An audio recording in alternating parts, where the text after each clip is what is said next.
2 அதிகாரம் 15. கர்த்தரின் திராட்சை தோட்ட இஸ்ரவேலில் வெறுமையாக்கப்பட்டு அவருடைய ஜனம் சிதறடிக்கப்படுதல். அவர்கள் மதமாறப்படைத்த சிதறடிக்கப்பட்ட நிழலிலே துன்பங்கள் ஆட்கொள்ளும். கர்த்தர் ஒரு கொடியை உயர்த்தி இஸ்ரவேலில் கூட்டிச் சேர்ப்பார். ஏசாயா 5 ஒப்பிடவும். ஏறக்குறைய கிமு 559 முதல் 545. வசனம் 1. இப்பொழுது நான் என் நேசரிடத்திலே அவருடைய திராட்சை தோட்டத்தை குறித்து என் நேசருக்கேற்ற ஒரு பாட்டையே பாடுவேன். என் நேசருக்கு மகா செழிப்பான மேட்டில் ஒரு திராட்சை தோட்டம் உண்டு. வசனம் 2. அவர் அதை வேலியடைத்து அதில் உள்ள கற்களை பெருக்கி அதிலே சிறந்த திராட்சை கொடிகளை நாட்டு அதன் நடுவிலே ஒரு கோபுரத்தை கட்டி அதில் ஆலையையும் உண்டு பண்ணி அது நல்ல திராட்சை பழங்களை தருமென்று காத்திருந்தார். அதுவோ கசப்பான ரசத்தை பழங்களையும் தந்தது. வசனம் 3. அப்பொழுது எருசலேமின் குடிகளே, யூதேயாவின் மனுஷரே, எனக்கு என் திராட்சை தோட்டத்திற்கும் இடையே நியாயம் தீருங்கள் என உங்களை வேண்டுகிறேன். வசனம் 4. என் திராட்சை தோட்டத்திலே நான் செய்த இந்த வேலையை அதற்கு செய்யாதிருக்கலாம். ஆகையால் அது ரசத்தையே பழங்களையும் கொடுக்கும் என நான் பார்த்திருக்கும் பொழுது அது கசப்பான ரசத்தையே பழங்களையும் தந்தது. வசனம் 5. அங்கு சென்று என் ரசத்தையே தோட்டத்திற்கு என்ன செய்ய போகிறேன் என்று உங்களுக்கு சொல்வதை கேளுங்கள். அதை வேலியை எடுத்து போடுவேன், அது மேய்ந்து போடப்படும். அதன் அடைப்பை தகர்ப்பேன், அது மதி உண்டு போகும். வசனம் 6. அதை நான் பாழாக்குவேன், அது கீழே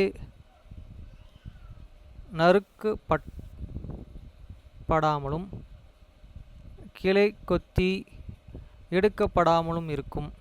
ஆனால் அதனால் முட்செடியும் நெரிச்சலும் முளைக்கும். நான் அதன் மேலே மழை பெய்யாதபடிக்கு மேகங்களுக்கும் கட்டளையிடுவேன். வசனம் 7. சேனைகளின் கர்த்தருடைய இரசத்தை தோட்டம் இஸ்ரவேலின் வீட்டாரே, அவருடைய மகிழ்ச்சியின் நாற்று யூதேயாவின் மனுஷரே, அவர் நியாயத்திற்கும் காத்திருந்தார்.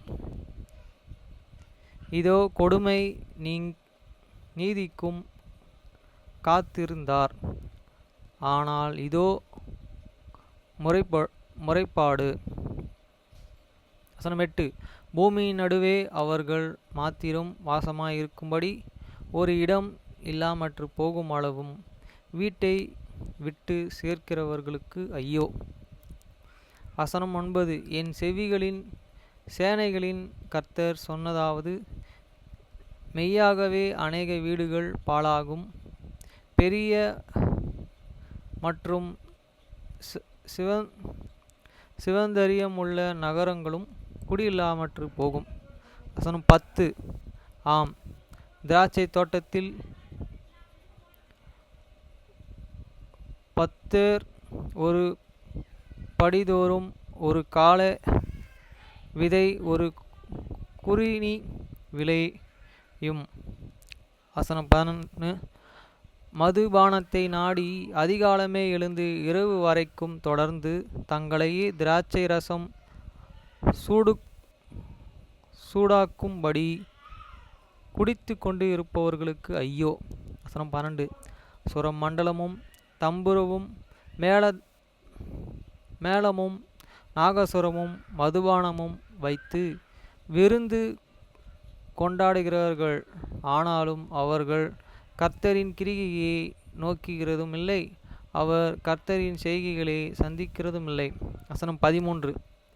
ஆகையால் என் ஜனங்கள் அறிவில்லாமையினாலே சிறைப்பட்டு போகிறார்கள், அவர்கள் கனமுள்ளவர்கள் பட்டினியால் தொய்ந்து போகிறார்கள், அவர்களின் திரளான கூட்டத்தார் தாக்கத்தால் நாவறண்டு போகிறார்கள். வசனம் 14. ஆகையால் பாதாளம் தன்னை வரிவாக்கி தன் வாயை அவி என்று மாட்டில் இல்லாமல் திறந்தது, அவர்கள் மகிமையும் அவர்கள் திரள் கூட்டமும் அவர்களே ஆடம்பரமும் அவர்களின் களி கூறுகிறவனும் அதற்குள் இறங்கி போவார்கள். வசனம் 15. கீழ்மையானவர்கள் தாழ்மைப்படுவான், பராக்கிரமசாலியோ தாழ்ச்சி அடைவான், மேட்டிமையானவர்களின் கண்கள் தாழ்ந்து போகும். வசனம் 16. ஆனால் சேனைகளின் கர்த்தர் நியாய தீர்ப்பினால் உயர்த்தப்படுவார், பரிசுத்தமுள்ள தேவன் நீதியினாலும் பரிசுத்தமாக்கப்படுவார். வசனம் 17. அப்பொழுது ஆட்டுக்குட்டிகள் கண்ட விடமெல்லாம் மேயும், கொளுத்தவர்களுடையதாயிருந்து அது பாழாய் போன நிலங்களையும் பரதேசிகள் அனுபவிப்பார்கள். வசனம் 18. மாய கயிறுகளால் அக்கிரமத்தையும் வண்டியின் வடங்களால் பாவத்தையும் இழுத்து கொண்டு போந்து.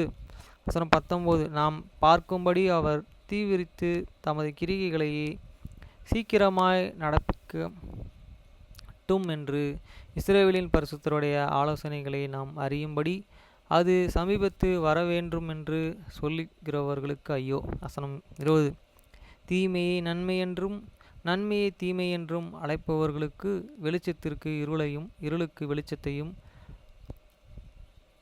பாவிப்பவர்களுக்கு தந்திப்புக்கும் கசப்பையும் கசப்புக்கு தித்திப்பையும் தித்திப்புக்கு கசப்பையும் கசப்புக்கு தித்திப்பையும் வைக்கிறவர்களுக்கு ஐயோ. வசனம் 21. தங்கள் சொந்த கண்களிலே ஞானியும் தங்கள் சொந்த பார்வையில் இல்லாத புத்திமானாயும் இருக்கிறவர்களுக்கு ஐயோ. வசனம் 22. திராட்சை ரசத்தை குடிக்க பார்க்கிற பராக்கிரமசாலியும் மதுபானத்தை கலக்க பலமுள்ள மனுஷரே இருந்தும். வசனம் 23. பரிதானத்திற்காக துன்மார்க்கனை நாயனாக்கி நீதிமானுடைய நீதியை அவனிடத்திலிருந்து எடுக்கிறவர்களுக்கே ஐயோ. வசனம் 24. அவர்களுக்கு சேனைகளின் கர்த்தருடைய நியாயப்பிரமாணத்தை தள்ளினதாலும் மற்றும் இஸ்ரவேலின் பரிசுத்தரின் வார்த்தையை நிந்தித்தது நிமித்தமும் அக்கினி அரிதுகளை பட்சித்தது போலவும் அக்கினி ஜுவாலையை பதரை விழுங்கி போவதைப் போலவும் அவர்களின் வேர் அழுகி போவதைப் போலவும் அவர்களின் மலர்கள் தூசியைப் போலவே மேலே எழும்பும். வசனம் 25. ஆகையால் கர்த்தருடைய கோபம் தமது ஜனங்களுக்கு விரோதமாய் மூண்டு அவர்களுக்கு விரோதமாய் அவர் தன் புயத்தையை நீட்டி அவர்களை அடித்தார், பர்வதங்கள் அதிர்ந்தன, அவர்களின் பிணங்கள் வீதிகளின் நடுவே கிழிக்கப்பட்டன. இருப்பினும் அவர்கள் கோபம் ஆறாமல் அவர்கள் புயம் இன்னும் நீட்டினபடியே இருக்கிறது. வசனம் 26. அவர் தூரத்தில் உள்ள தேசங்களுக்கு ஒரு கொடியை ஏற்றி அவர்களை பூமியின் கடையாந்தரங்களிலிருந்து பயில் கட்டி அழைப்பார். அப்பொழுது அவர்கள் தீவிரமும் வேகமாய் அவர்களுக்குள்ளே ஒருவனும் சேர்வடையாமலும் இல்லை, இடரலும் அடைவதும் இல்லை. வசனம் 27. ஒருவனும் துக்கிக்கிறதும் இல்லை, உறங்குறதும் இல்லை, அவர்களின் அரைக்கச்சைகள் அவிழ்வதும் இல்லை,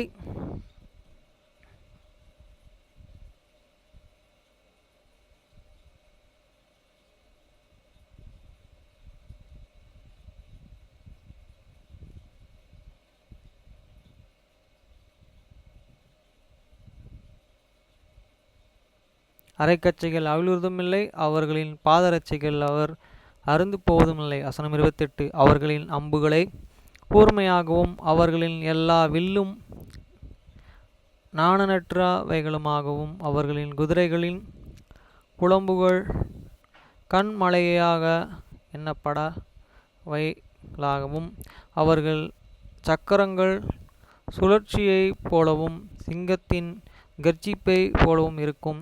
வசனம் 29. அவர்கள் பால சிங்கத்தைப் போல கர்ஜிப்பார்கள். ஆம், அவர்கள் கர்ஜித்து இரையை பிடித்து பத்திரமாய் எடுத்து கொண்டு போய்விடுவார்கள், எவரும் விடுவிப்பதும் இல்லை. வசனம் 30. அந்த நாளில் சமுத்திரம் எரிவது போல அவர்களுக்கு விரோதமாய் அவர்கள் பூமியின் பார்த்தால், இதோ அந்தகாரமும் வியாகுலமும் தான், அதன் வானத்தின் வெளிச்சம் இருண்டு கொண்டிருக்கிறது.